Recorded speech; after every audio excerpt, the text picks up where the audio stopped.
Kamag-anak na walang suporta, sa iba bumili. Mas masakit talaga yung hindi ka sinusuportahan ng sarili mong pamilya. Ikaw ang nagpupuyat, ikaw ang nagnenegosyo, ikaw na lumalaban para may mapatunayan.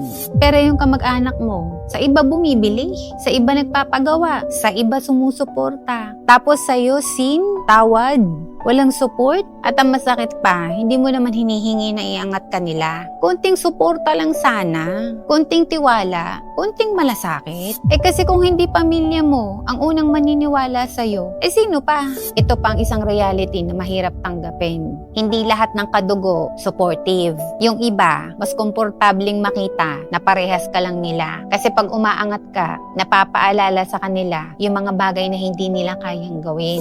Bakit? Kasi pag kilala ka nila sa umpisa, nahihirapan silang tanggapin na nagle-level up ka na. Pero wag mong hayaan na sirain nun ang puso mo. Hindi porket hindi ka sinusuportahan ng pamilya mo, ibig sabihin, wala lang maniniwala sa'yo. Kadalasan, strangers pa ang magiging dahilan ng success mo. Yung hindi mo pa kaadong-ano, siya pa ang bibili. Sila pa ang magre-recommend. Sila pa ang magtitiwala. Kaya wag kang titigil. Patunayan mo na lang. Kasi yung mga taong hindi bumili sa'yo nung nagsisimula ka, sila yung magyayabang na kamag-anak ka nila kapag successful ka na.